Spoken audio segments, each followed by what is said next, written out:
आप इतने परेशान क्यों दिखाई देते हैं? परेशान तो रहूंगा ना पार्वती, आखिर एक बेटी का बाप जो ठहरा। पार्वती, अब उसके हाथ पीले करने का समय आ गया है। पर हमारी आनंदी तो अभी सिर्फ 9 साल की है।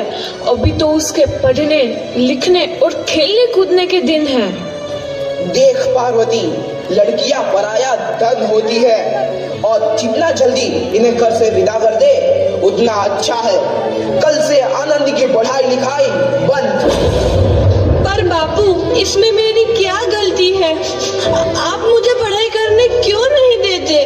तेरी गलती है कि तू एक लड़की है। लड़का होती तो क्या बापू? लड़का होती तो क्या? ऐ लड़की, ज्यादा जबान ना चला, नहीं तो जबान हलक से खींचकर बाहर निकाल दूंगा। बापू, मैं पढ़ लिख कर कुछ बनना चाहती हूँ। मेरी पढ़ाई ना रोको बापू। आनंदी, तुझे पढ़ना है तो पढ़, लेकिन सारी उम्र बाप की छाती पर यूं बोझ बनकर ना बैठ। पर बापू, अभी तो मेरी उम्र पढ़ाई लिखाई की है। मुझे पढ़ लिख कर डॉक्टर बनना है। पढ़ाई पढ़ाई पढ़ाई, आज तो तेरी इन किताबों का काम तमाम करके ही छोड़ूंगा। ये ले। नहीं बापू, मत पढ़ो बापू। छोरी। नहीं बापू, नहीं। बापू, ये तुमने क्या किया? तुमने मेरी इन किताबों को ही नहीं फाड़ा बापू, मेरी किस्मत फाड़ दी, मेरी किस्मत। ये कापी किताबें ना सिर्फ छोरों के हाथ में अच्छी लगती है, लड़कियों के हाथ में तो सिर्फ मेहंदी अच्छी लगती है, मेहंदी। पर बापू, मैं लड़की हूँ तो क्या हुआ? लड़का और लड़की तो हमारी दोनों आंखों के समान होते हैं। चुप कर आनंदी, और यह एहसान मान कि अब तक जिंदा है तू। कहीं बचपन में गला दबा कर मार दिया होता तो यह तेरी बकबक नहीं सुननी पड़ती आज। पर बापू, मुझे चूल्हा जलाना अच्छा ना लगे है। देख छोरी, जितना जल्दी हो तू चूल्हा जलाना सीख ले, उतना ही अच्छा है तेरे लिए। और हाँ, तेरा ब्याह तो होगा, वो भी कल के कल। अबला जीवन है तुम्हारी यही कहानी। आंचल में है दूध और आंखों में है पानी। मुझे माफ कर दे बेटी, तेरे बापू के जिद के आगे मेरी एक न चलेगी। माफ कर दे बेटी, मुझे माफ कर दे। इस प्रकार मात्र 9 वर्ष की छोटी उम्र में आनंदी का विवाह गोपाल राव जोशी से हो गया। बाल विवाह एक सामाजिक कुरीति है और इस कुप्रथा का शिकार होना पड़ा आनंदी को। 5 वर्ष बाद आनंदी 14 साल की हो गई है। उसके घर एक शिशु ने जन्म लिया है।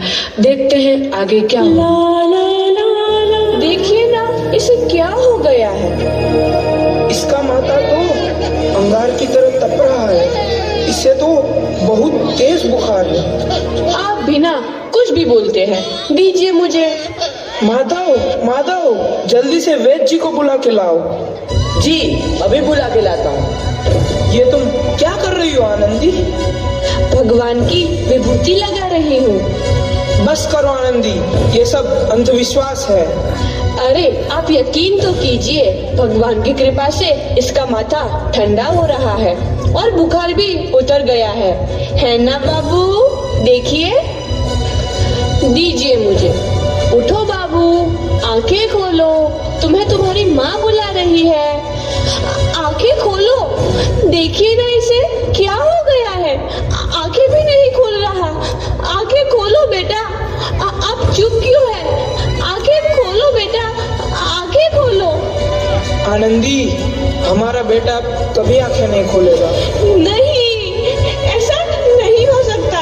मेरे बेटे को मुझसे कोई नहीं छीन सकता, कोई नहीं छीन सकता। पागल मत बनो आनंदी। माधव,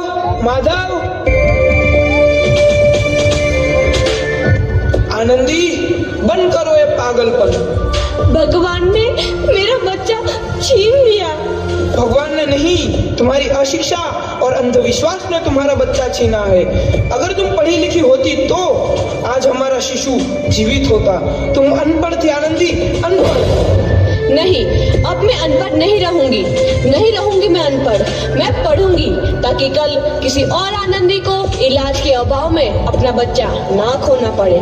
शाबाश आनंदी, और यही तुम्हारे अपराध के लिए प्रायश्चित भी है।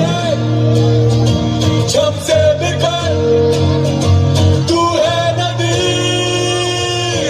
आनंदी, तुम्हारी 12वीं का परिणाम आ गया है। तुमने पूरे कॉलेज में प्रथम स्थान अर्जित किया है। दिल खुश जहां तेरी तो आनंदी, तुम्हारी मेहनत रंग लाई है। तुम्हें शिक्षा वृत्ति मिली है। ये लो तुम्हारे अमेरिका जाने की टिकट। मुझे शिक्षा वृत्ति मिल गई। मैं अमेरिका जा रही हूँ, पर ये सब मैं अकेले कैसे कर पाऊंगी? आनंदी, अपना आप को इतना कमजोर क्यों समझ रही हो? फिर इतना पढ़ने लिखने का क्या फायदा? तुम अभी गवार की गवार नहीं हूँ मैं अब गवार।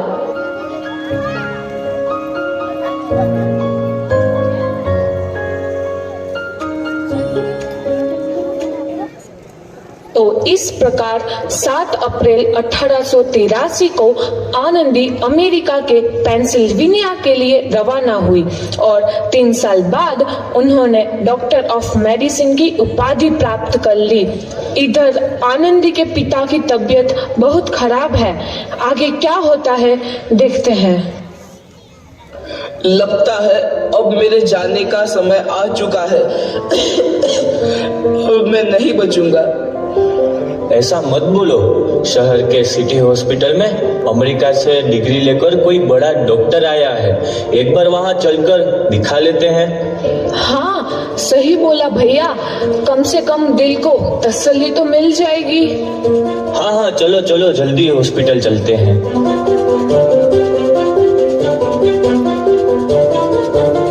इस मरीज की हालत तो बहुत ही खराब है। कोई चमत्कार ही इसे बचा सकता है।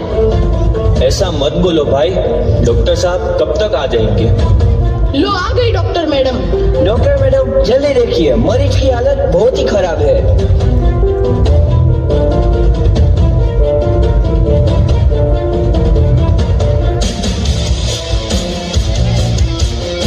अब आप बिल्कुल ठीक है। मौत के मुंह से आपको बचाया है डॉक्टर मैडम ने। डॉक्टर साहब ने मुझे बचा लिया। मुझे मिलना है डॉक्टर साहब से।